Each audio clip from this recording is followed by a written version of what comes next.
Good morning, my friends. As you can see, I am here with little Wally. And little Wally is a 3-gallon Rubbermaid tote that I've turned into a worm bin. And it was a simple process. This is a great size for like if you're a kid going away to school and you want to lessen your carbon footprint, or you're a science teacher and you want to bring this into your classroom. It's just a nice size. I have two smaller ones that are shoebox worm bins, and they're just a little tiny. So this is nice because it's a bigger surface, but you can see I've just taken netting and covered it with some tape, and that's the top.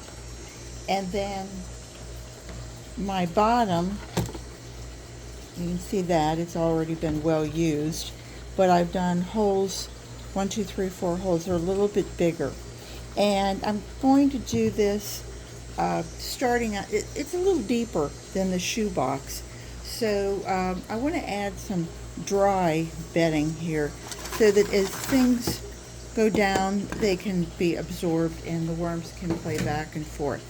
And if you stay to the end, I'll show you how much castings I got out of this. I was surprised. It was quite a bit. And I'm going to go ahead and work my worms back into it. And I'm going to put my gloves on for that. Let me see if I can find some dry gloves. I've been playing with this. These are my dirty gloves, but at least they're dry. I've told you my tip. These are my gloves that I was just using, and I had them on, and then I went and cleaned out Wally. And you know, if you put your gloves on, go over to the sink, take your soap, take your baking soda or whatever you're going to use to clean your gloves. Your gloves are on your hands.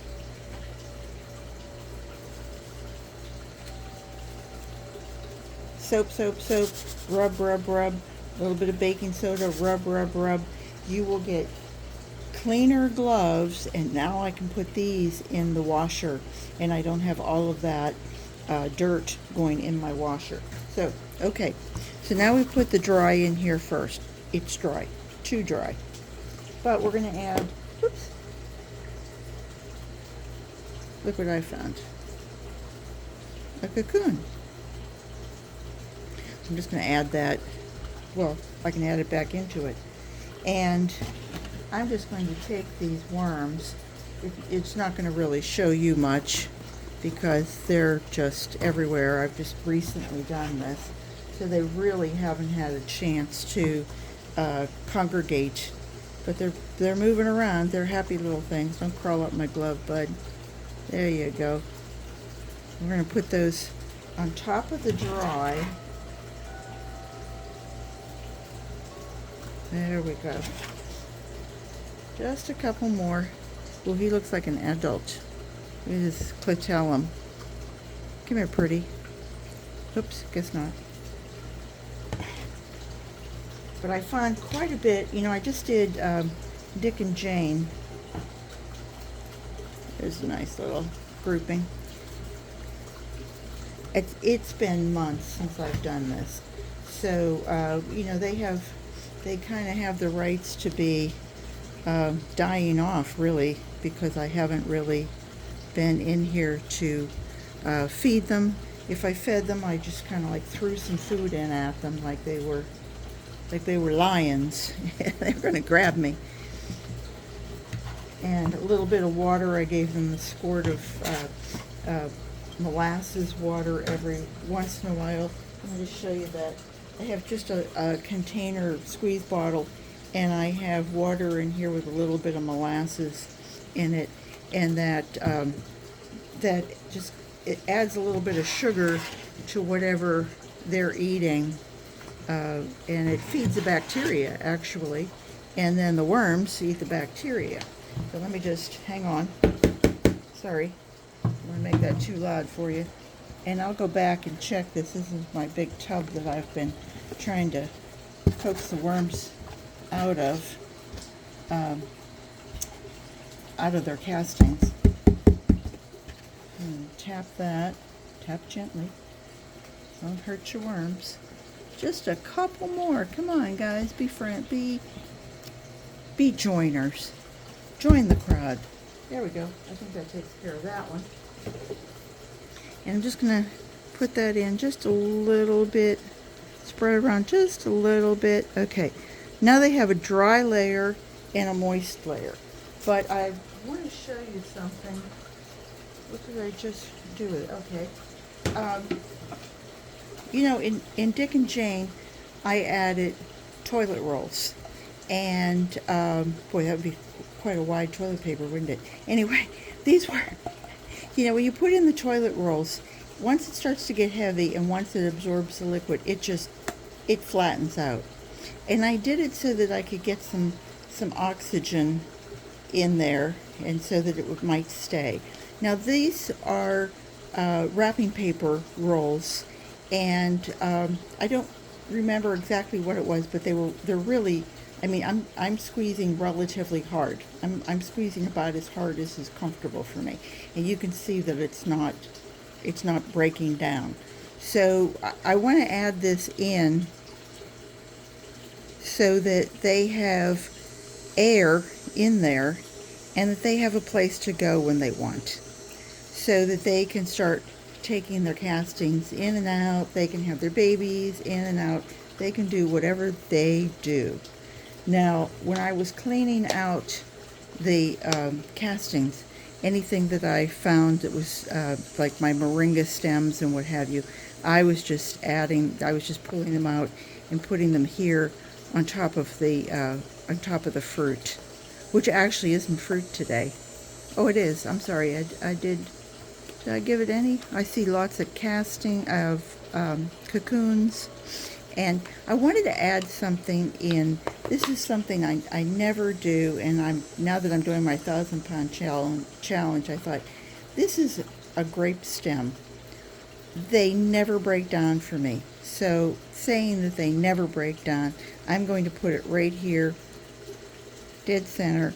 Let's see if it ever does break down. This is sweet potato. I grew sweet potatoes this year. I'll just show you a few. That's just about the biggest size I had, and I got about, maybe a dozen or 14, something like that. I ended up with about 5 pounds, and which was better than I got the year before, and these are nicer. So, you know, I just stuck a few things in. But this sweet potato, I don't know why I cooked it, and wasn't as sweet to me as the others. So I'm going to just add that in for them. And this will be a slow food. It'll take them a while to eat that. And I was serving peas last night out of a can, and so I drained the liquid, and I get low salt, so I'm not worried about them getting all hopped up on retaining their liquids or anything like that with heavy salt. So that's going to add a lot of the juice. That can go down to the bottom. It can sink. No problems there. I'm going to give them some moringa powder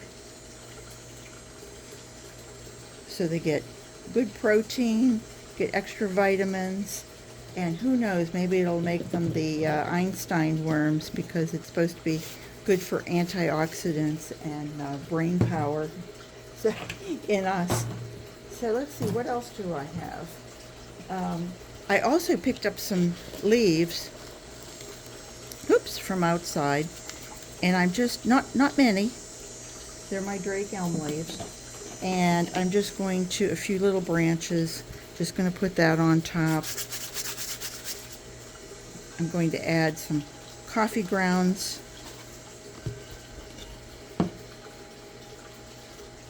Kind of put those on top of it. And then my coffee filter is going to get laid on top.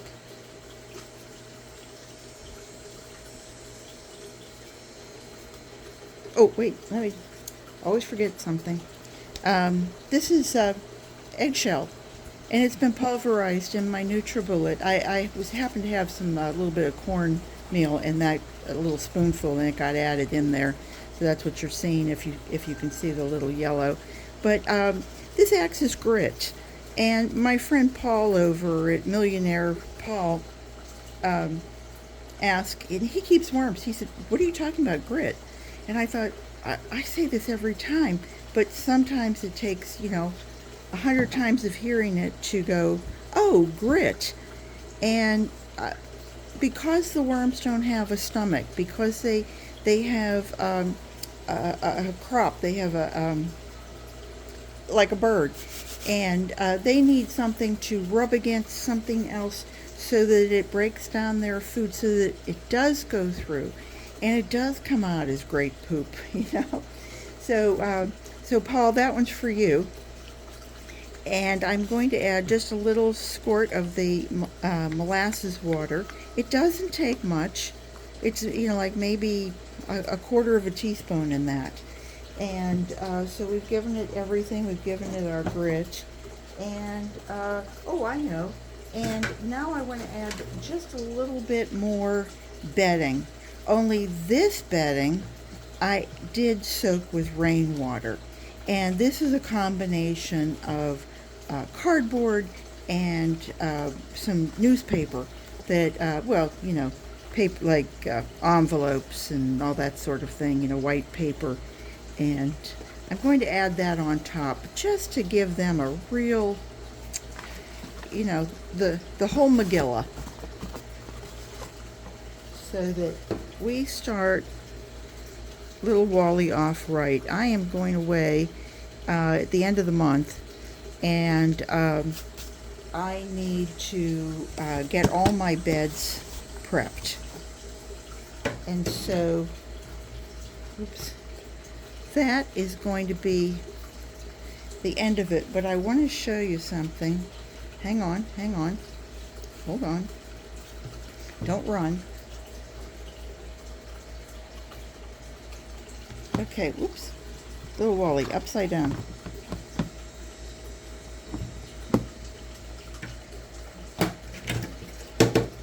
And I'm going to put that on there just to keep it clean.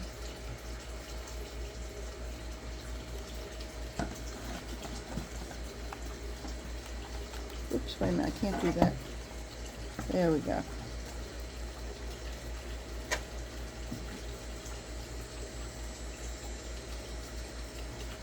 And I'm going to weigh that. So we're going to back it off. And then this is the castings that I got from little Wally. We have, oh, that's not showing it right. I had more than that before. 2 pounds, 2.7.